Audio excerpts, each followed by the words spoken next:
محترم سامعین، السلام علیکم ورحمۃ اللہ وبرکاتہ۔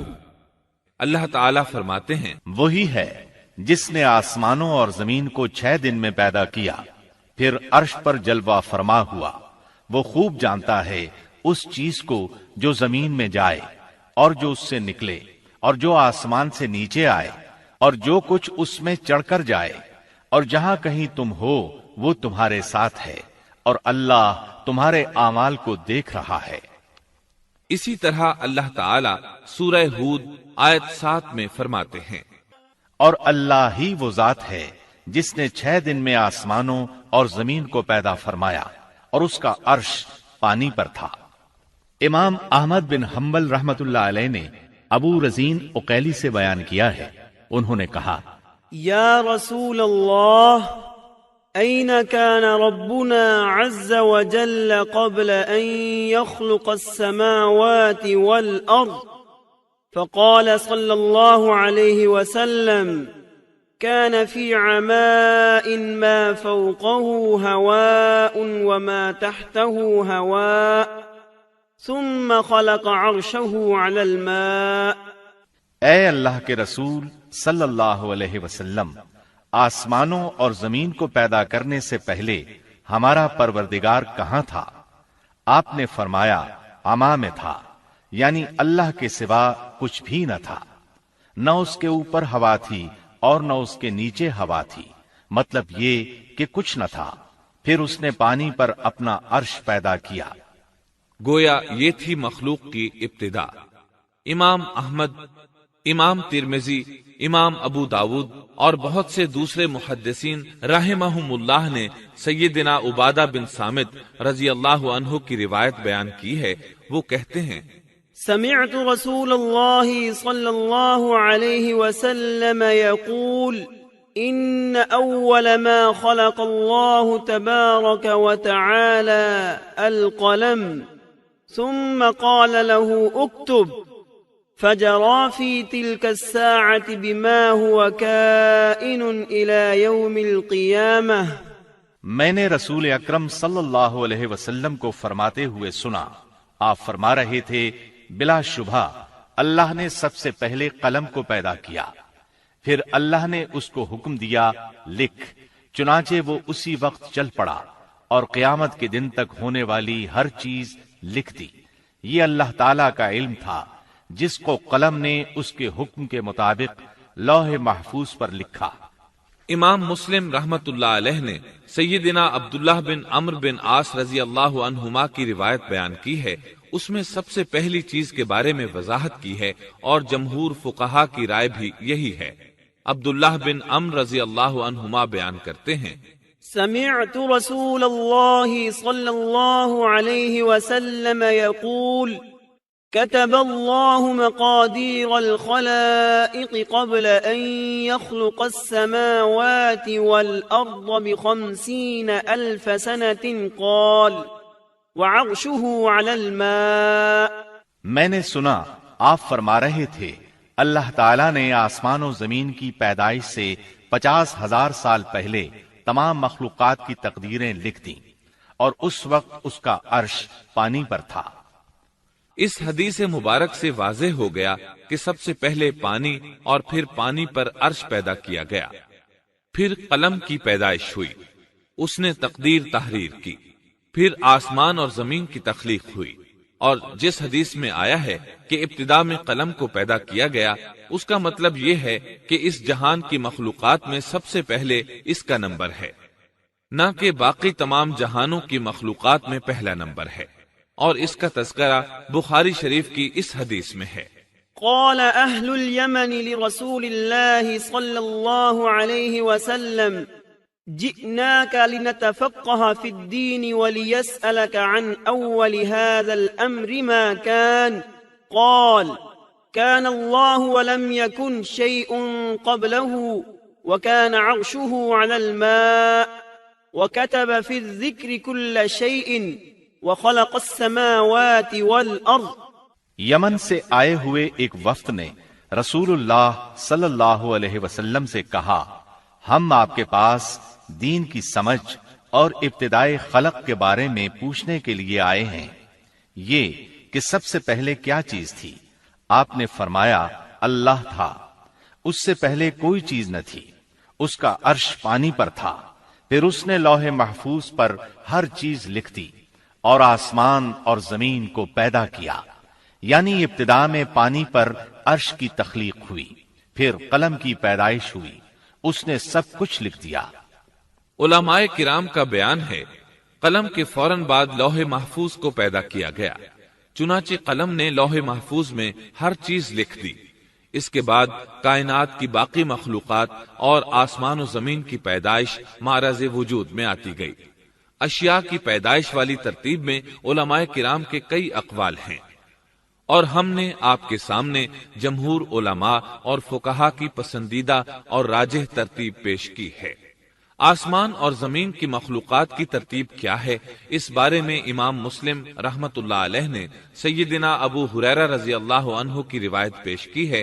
وہ کہتے ہیں أخذ رسول الله صلى الله عليه وسلم بيدي فقال خلق الله عز وجل التربة يوم السبت وخلق فيها الجبال يوم الأحد وخلق الشجر يوم الاثنين وخلق المكروه يوم الثلاثاء وخلق النور يوم الأربعاء وبث فيها الدواب يوم الخميس وخلق آدم عليه السلام بعد العصر من يوم الجمعة في آخر الخلق في آخر ساعة من ساعات الجمعة فيما بين العصر إلى الليل۔ نبی اکرم صلی اللہ علیہ وسلم نے میرا ہاتھ پکڑا اور فرمایا، اللہ تعالیٰ نے ہفتے کے دن مٹی کو پیدا کیا، اتوار کے دن زمین میں پہاڑ، پیر کے دن درخت، منگل کے دن تکالیف، مصائب، جراثیم اور بیماریاں، بدھ کے دن نور کو، جمعرات کے دن زمین میں چوپایوں کو پھیلا دیا، اور تمام مخلوقات میں جمعے کے دن کی آخری گھڑیوں یعنی عصر سے رات کے درمیان میں آدم علیہ السلام کو پیدا کیا۔ مطلب یہ کہ ابتدائے آفرینش میں جن مخلوقات کی تخلیق ہوئی ان میں سے آخری مخلوق انسان تھا۔ اس حدیث میں مختلف حالات کو نہایت وضاحت سے بیان کیا گیا ہے۔ اس سے بخوبی پتہ چل گیا کہ ابتدائی مخلوقات کی ترتیب کیا تھی۔ ان میں سے آخری نمبر آدم علیہ السلام کا تھا، جبکہ آدم علیہ السلام نسل انسانی میں سب سے پہلے اور تمام انسانوں کے باپ ہیں۔ انسانوں سے پہلے فرشتے اور جن پیدا ہو چکے تھے۔ صاحب عقل مخلوقات میں سب سے پہلا نمبر فرشتوں کا، دوسرا نمبر جنوں کا اور آخری نمبر انسانوں کا ہے۔ فرشتوں کا اصل ٹھکانہ آسمان ہے۔ اللہ تعالی سورۃ الشورى آیت 5 میں فرماتے ہیں، تكاد السماوات يتفطرن من فوقهن والملائكة يسبحون بحمد ربهم ويستغفرون لمن في الأرض ألا إن الله هو الغفور الرحيم۔ قریب ہے کہ آسمان اپنے اوپر سے پھٹ پڑے اور تمام فرشتے اپنے رب کی تسبیح اور تحمید بیان کر رہے ہیں اور زمین والوں کے لیے استغفار کر رہے ہیں۔ خبردار، اللہ تعالی معاف کرنے والا، رحمت کرنے والا ہے۔ مسلم شریف میں ہے، سیدہ عائشہ صدیقہ رضی اللہ عنہا سے روایت ہے کہ نبی اکرم صلی اللہ علیہ وسلم نے فرمایا، خلقت الملائكة من نور وخلق الجان من نار وخلق آدم مما وصف لكم۔ فرشتوں کو نور سے اور جنوں کو آگ سے پیدا کیا گیا، اور آدم کو اس چیز سے پیدا کیا گیا جو تمہارے لیے بیان کر دی گئی، یعنی مٹی سے۔ فرشتوں کی تخلیق کے بعد جنوں کو پیدا کیا گیا۔ جنوں کو بھی انسانوں سے پہلے پیدا کیا گیا تھا۔ جیسا کہ اللہ تعالی سورۃ الحجر آیت 27 میں فرماتے ہیں، وَالْجَانَّ خَلَقْنَاهُ مِن قَبْلُ مِن نَّارِ السَّمُومِ، اور اس سے پہلے جنات کو ہم نے لو والی آگ سے پیدا کیا۔ جنات کے بارے میں بہت زیادہ آیات و احادیث موجود ہیں۔ اللہ تعالی فرماتے ہیں، خَلَقَ الْجَانَّ مِن مَّارِجٍ مِّن نَّارٍ، اور جنات کو آگ کے شعلے سے پیدا کیا گیا۔ مارج آگ کے بھڑکتے شعلے کے کنارے کو کہتے ہیں، گویا جنوں کو آگ کی جڑ سے نہیں بلکہ آگ کے شعلوں کے کنارے سے پیدا کیا گیا ہے۔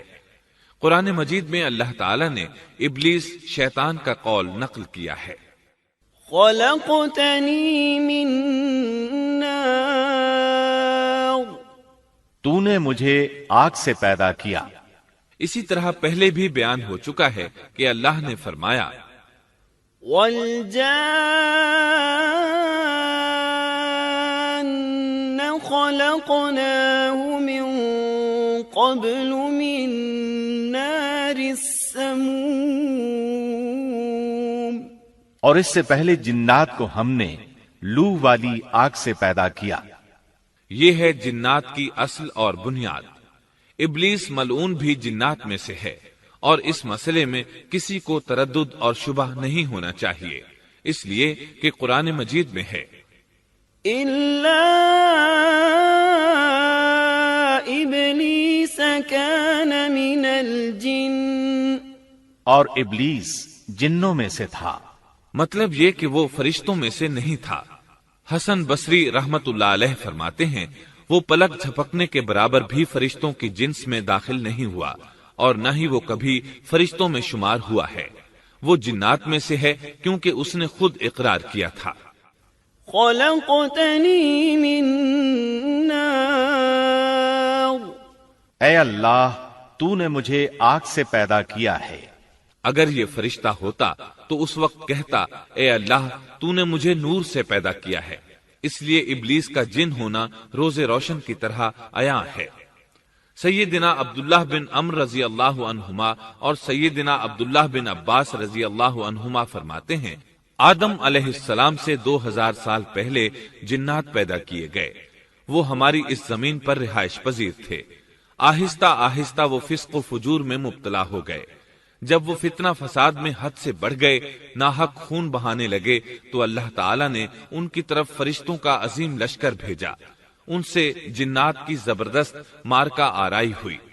اس مارکا آرائی میں فرشتوں نے جنات کو تہس نہس کر دیا، اور وہ سمندروں کی جزیروں میں پناہ لینے پر مجبور ہو گئے۔ زمین کے ہر بر اعظم سے انہیں جلا وطن کر دیا گیا، چنانچہ آج تک ان کا مسکن یہی جزیرے اور عظیم مراکز ہیں۔ یہ واقعہ آدم علیہ السلام کی تخلیق سے پہلے ہو چکا ہے۔ احادیث مبارکہ میں ہے کہ ابلیس ملعون کا ایک تخت ہے، اور وہ تمام جنات کا سردار اور حکمران ہے۔ اس کا شاہی تخت پانی پر ہے، اگرچہ اس کی متعین جگہ ہمیں معلوم نہیں۔ یہاں تک ذکر تھا سیدنا آدم علیہ السلام کی پیدائش سے پہلے کا۔